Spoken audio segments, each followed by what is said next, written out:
ಹಸಿವು ಚೆನ್ನಾಗಿದ್ದರೆ ಊಟ ಚೆನ್ನಾಗಿಯೇ ಇರುತ್ತದೆ.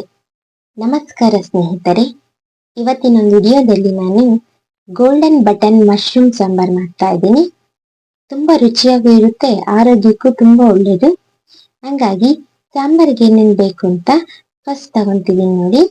ಫಸ್ಟ್ ಒಂದು ಈರುಳ್ಳಿ ಮತ್ತೆ ಒಂದೆರಡು ಮೆಣಸಿನ್ಕಾಯಿನ ಸಣ್ಣಗೆ ಕುಯ್ಕೊಳ್ತಾ ಇದ್ದೀನಿ. ಇಲ್ಲ ಈ ತರ ನರ ಮಾಡ್ಕೋಬಹುದು. ನಂತರ ಅಣಬೆನೆಲ್ಲ ನೀಟಾಗಿ ತೊಳೆದು ಹೆಚ್ಚಿಟ್ಕೊಂತಿದ್ದೀನಿ ನೋಡಿ. ಒಂದು ಬಾಣಲಿ ಬಿಸಿಗೆ ಇಟ್ಬಿಟ್ಟು 1-2 ಸ್ಪೂನ್ ಎಣ್ಣೆ ಹಾಕೊಂತಾ ಇದ್ದೀನಿ. ಎಣ್ಣೆ ಕಾದಾದ್ಮೇಲೆ ನಾವು ಹೆಚ್ಚಿಟ್ಕೊಂಡಿದ್ದು ನೋಡಿ ಈರುಳ್ಳಿ ಮೆಣಸಿನ್ಕಾಯಿನ ಅದನ್ನ ಎಣ್ಣೆಗೆ ಸೇರಿಸ್ಕೊಂಡು ಫ್ರೈ ಮಾಡ್ಕೊತೀನಿ. 5 ನಿಮಿಷ ಫ್ರೈ ಮಾಡ್ಕೊಂಡು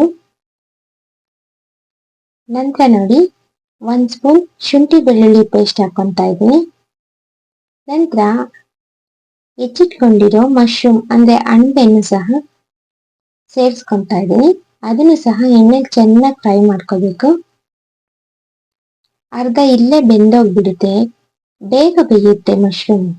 ಹಂಗಾಗಿ ಎಣ್ಣೆಲಿ ಬೆಂದಷ್ಟು ತುಂಬಾ ರುಚಿಯಾಗಿ ಬರುತ್ತೆ. 1-2 ಟೊಮೊಟೊನ ರುಬ್ಕೊಂಡು ಇಟ್ಕೊಂಡಿದ್ದೆ, ಅದನ್ನು ಸಹ ಸೇರಿಸ್ಕೊಂತಾ ಇದ್ದೀನಿ. ತುಂಬಾ ಈಸಿಯಾಗಿ ಮಾಡ್ಕೊಳ್ಳೋಂಥ ಸಾಂಬಾರು, ಹಂಗಾಗಿ ವಿಡಿಯೋ ಎಲ್ಲೂ ಸ್ಕಿಪ್ ಮಾಡ್ದಲೆ ನೋಡಿ. ನಂತರ 1 ಸ್ಪೂನ್ ಖಾರದ ಪುಡಿ, ಖಾರಕ್ಕೆ ಎಷ್ಟು ಬೇಕು ನಿಮಗೆ ಅಷ್ಟು ಹಾಕೊಂಡ್ರಾಯ್ತು. ನಂತರ 1 ಸ್ಪೂನ್ ಸಾಂಬಾರ್ ಪೌಡರ್ ಹಾಕೊಂತಾ ಇದ್ದೀನಿ. ಎಲ್ಲದೂ ಸೇರಿಸ್ಕೊಂಡು ಮಿಕ್ಸ್ ಮಾಡ್ಕೊಳ್ಳೋಣ. ಮಿಕ್ಸ್ ಮಾಡ್ಕೊಂಡಾದ್ಮೇಲೆ ನೋಡಿ ತುಂಬಾ ಚೆನ್ನಾಗಿರುತ್ತೆ. ರುಚಿಗೆ ತಕ್ಕಷ್ಟು ಉಪ್ಪು ಹಾಕೊಂತಾ ಇದ್ದೀನಿ. ಸಿಂಪಲ್ ಆಗಿ ಮಾಡ್ಕೊಳ್ಳೋ ಅಂಥದ್ದು. ಒಂದ್ಸರಿ ಈ ಮನೇಲಿ ಮಾಡಿ ಟ್ರೈ ಮಾಡಿ ನೋಡಿ. ಟೇಸ್ಟ್ ಚೆನ್ನಾಗಿದ್ರೆ ಪ್ಲೀಸ್ ನನ್ನ ವಿಡಿಯೋ ಲೈಕ್ ಮಾಡಿ, ಹಂಗೆ ನಿಮ್ಮ ಫ್ರೆಂಡ್ಸ್ ಫ್ಯಾಮಿಲಿಗೆ ಶೇರ್ ಮಾಡಿ. ನೋಡಿ, ಬಿಸಿ ಬಿಸಿ ಅಣಬೆ ಸರ್ ರೆಡಿ.